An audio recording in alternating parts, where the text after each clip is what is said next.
Welcome back to the show, everybody. We got a great one for you this morning. TD Ameritrade and cryptocurrency? One of those signs where you're like, crypto's here to stay. Bitcoin crash, we'll talk about what's going on in their world. Coil and Interledger Foundation. Brian Brooks speaks on his new role as the CEO of Binance, and you're going to want to hear it. There's some bold statements there. Breaking news, everybody. This just in. The House just passed 6 financial services bill in the United States House of Representatives, including Eliminating Barriers to Innovation Act. And I've got video for you to hear, and you're going to want to hear every single thing he says involving crypto, the SEC, and the CFTC. Let's just roll that beautiful intro. Here we go.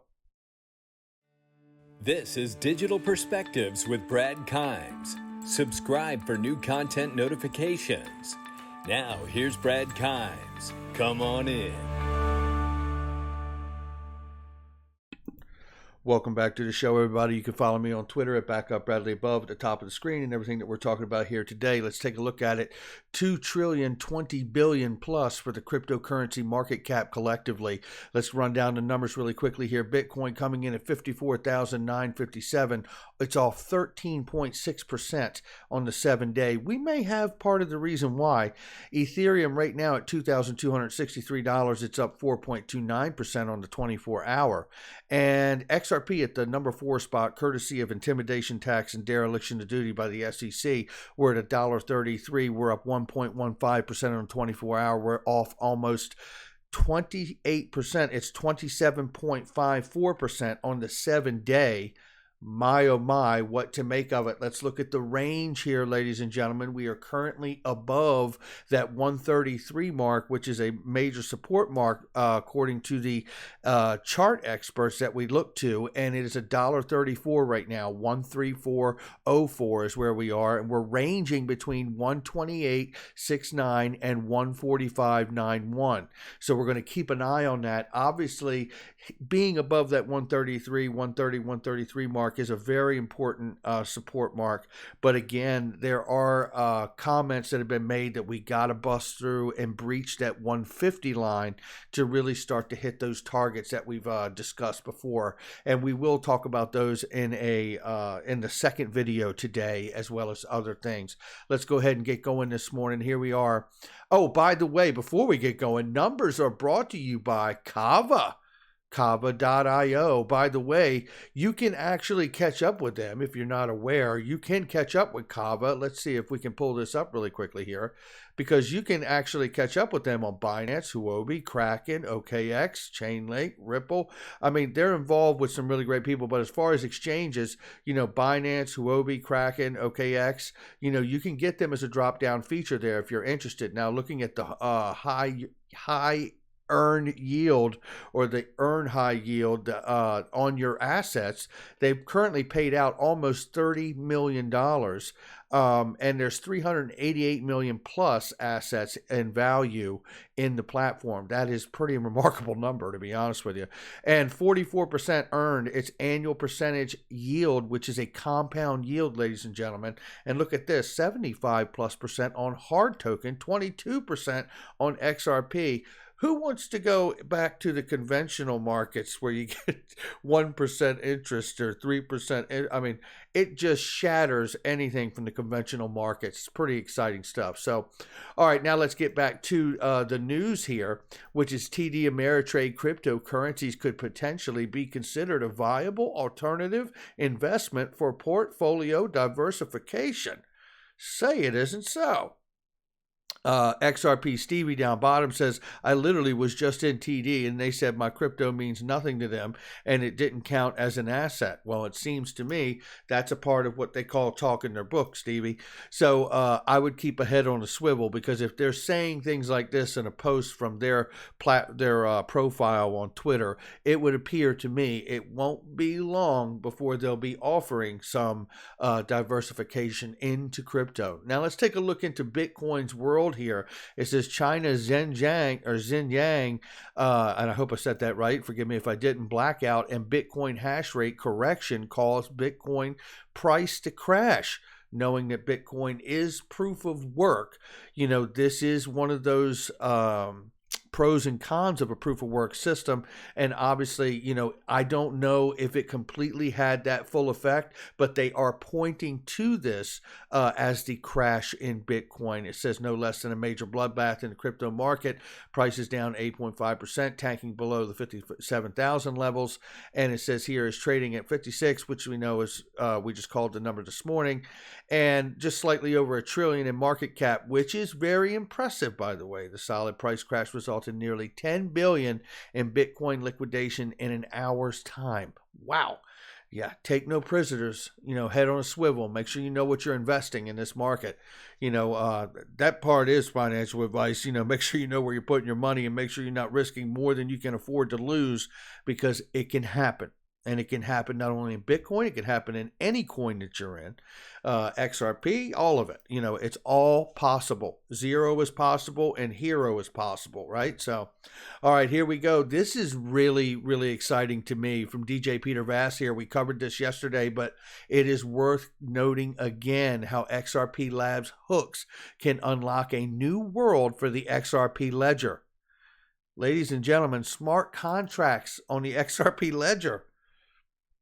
Now, I've heard them referred to as a light version of smart contracts comparatively what the Ethereum smart contract offering is, and that's okay with me, because it seems like it's just a matter of time before they upgrade the smart contract capability to where it is now in the XRP ledger to a much more intricate version, I would imagine, at some point going forward.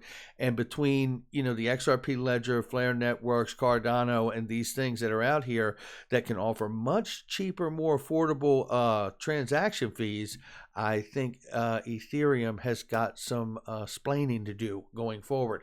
All right, let's keep this moving here, because today we look at Forbes and the Interledger Foundation, and this is Coil sharing this, and obviously this is about knocking down those paywalls that exist on the internet today, and you would pay for what you stream. Right?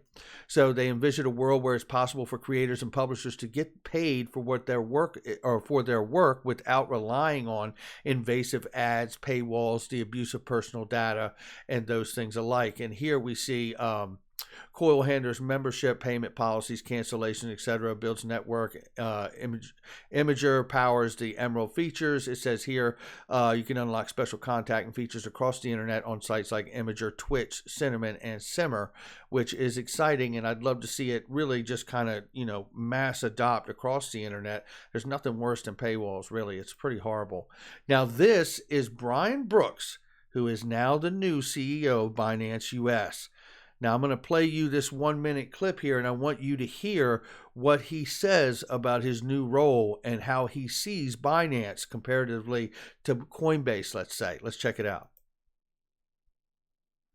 I want Binance US to be, Brian, and we've got a little less than maybe a minute left, and we're going to have to go. But what are your plans? Where do you want to take it? Look, Binance US should be one of the two most important trading platforms in the United States, and Binance US should do a better job than others of adding value, right? Margin and futures and derivatives in a legal, licensed way. That's where this company can really add value, is giving people choices on price and on product. You saw the Coinbase IPO. Not an IPO, but the direct listing, and you saw where it had a market cap of almost $100 billion at one point. Do you foresee a similar future for Binance US? And was that realistic for the potential? Look, I think the potential is enormous. The potential is Google size. I think Coinbase over time will go way up from where it is today, and I think Binance will be its main competitor.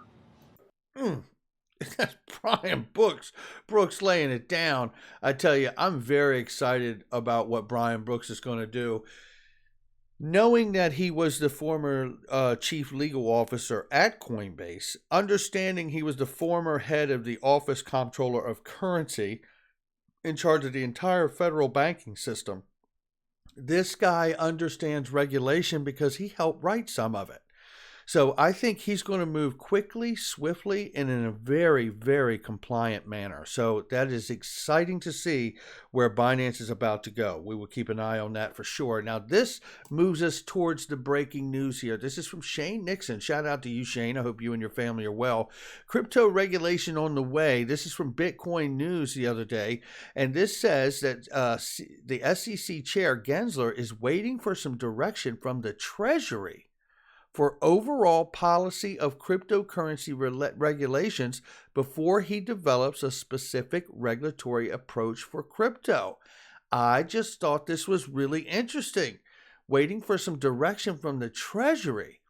You know, I have been pounding the ground for a couple years now about the idea that the Treasury could deem certain protocols like the XRP ledger as systemically important to the financial system, which is referred to as a SIFMU.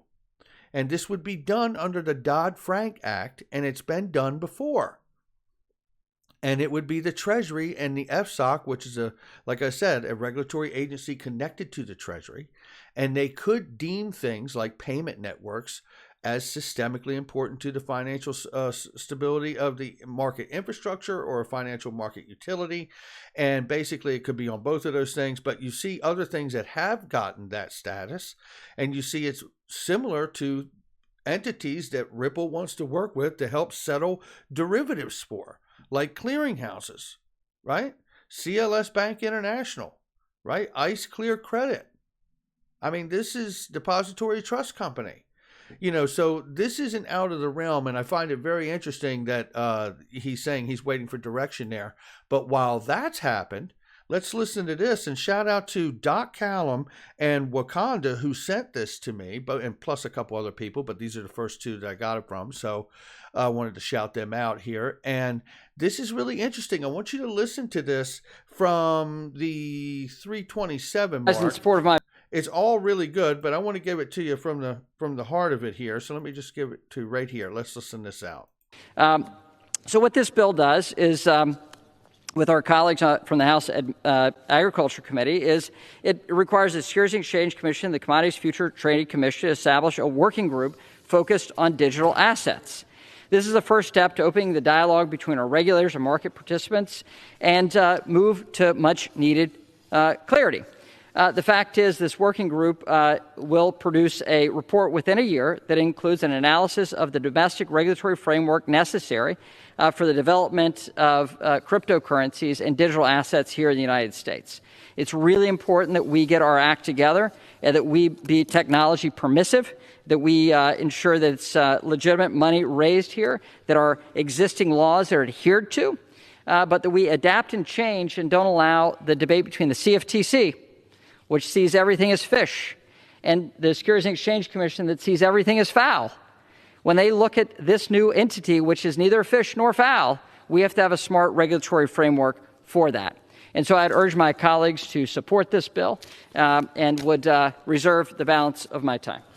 In support of my bill. And there you have it. And that's pretty powerful that we're seeing 6 bipartisan financial services bill, including the Eliminate Barriers to Innovation Act, which is specifically designed to bring together the SEC and the CFTC to get a unified approach to finding a framework.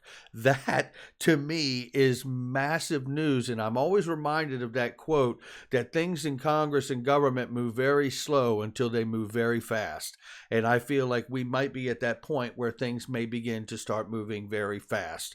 At least that's where I'm at today, and I am the eternal optimist, so that's where I'm at. So before we get out of here, a reminder, premium domain sales are available. Trader.crypto is picked up already. I think you can still get rich.crypto and many others. So make sure you check out the domains that are available. The premium domains like rich.crypto, I believe, is still available if you so choose. So make sure you check that out, and many other in the finance category, which are absolutely amazing.